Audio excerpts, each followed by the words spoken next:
Hi, I'm Michelle from Michelle's Romantic Tangle, and it is early December, and it is the time of year when all of the crafters I know are frantically trying to finish up gifts that they are making. And a couple of things have happened the past week or so that have really got me thinking about maybe we need to sometimes slow down and put on the brakes before we go all in on the handmade gifts. One of the things that distresses me on all of the groups I'm in, whether it is quilting or stitching or knitting, people will find handmade things in the thrift stores and then either they feel the need to save it. I am all for saving the stitches, but I don't think that you're obligated to save it just because it is there. We come up with some of the most tragic backstories for these items and how they might have wound up in the thrift store. And maybe we shouldn't. We don't know. It could have been put there by the person who made it, and I have donated so much of my own knitting and stuff. I got this needlepoint piece from the Goodwill bins, and I think it is gorgeous. I love it. It was also super cheap, so the decision to bring it home was an easy one, but I don't know who made this. I don't know who donated this.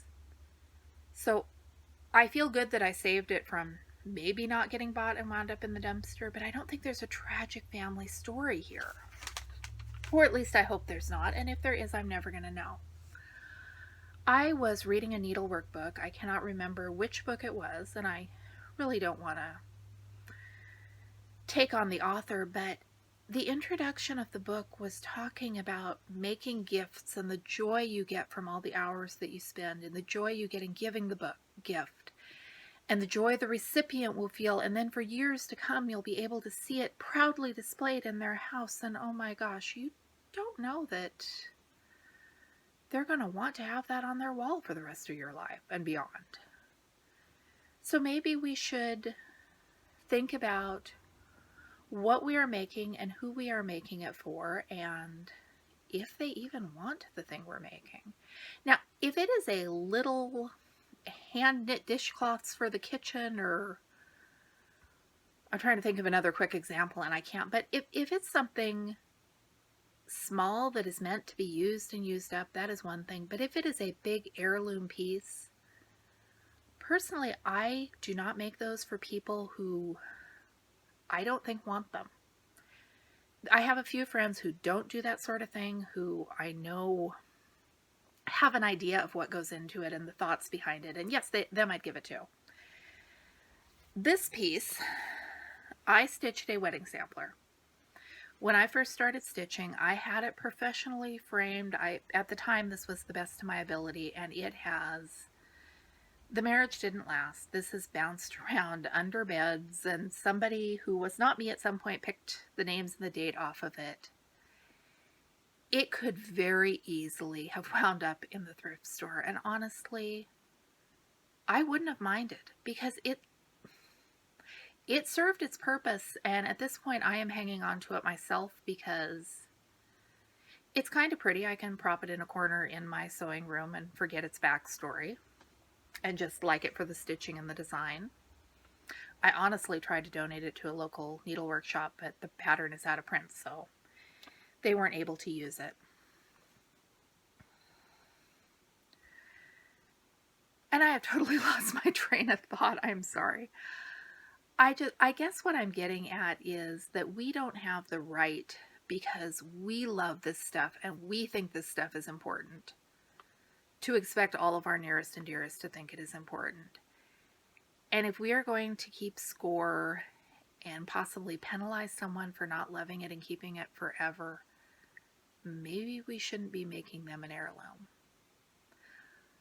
Personally, I don't keep score. I have made quilts and I know where most of them are. I do have one quilt that I gave away that it was originally intended to be my quilt. I was making it for myself with all of my favorite fabrics, and then circumstances led me to give it to a friend, and now, years later, I wish I hadn't, because I doubt she still has that quilt. Another quilt I made for an online acquaintance who was sick.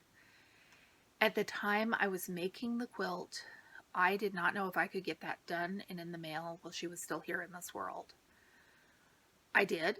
And as far as I know, 10 years later, she is still here in this world. I don't know what happened to the quilt. I know that she liked it when she received it, but I don't know if she kept it. And I'm not worried about if she kept it because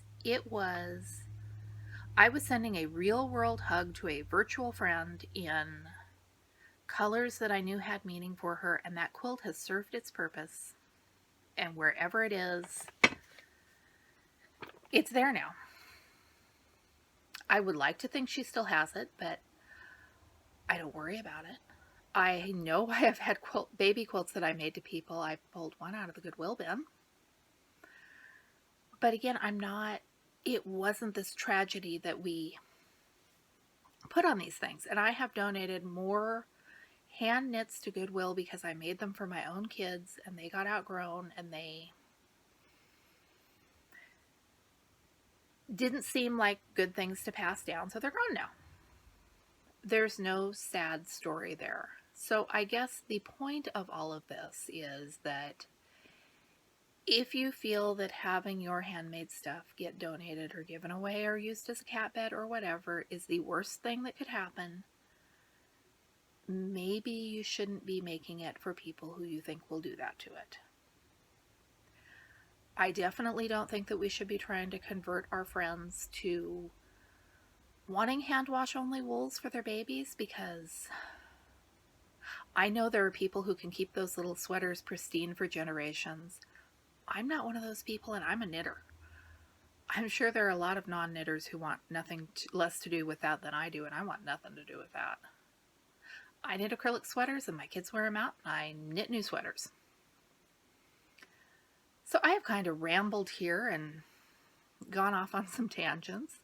My friends who I have made things for who might be watching this, I'm not keeping score of if you still have those things. They served their purpose when I gave them to you. They were hugs.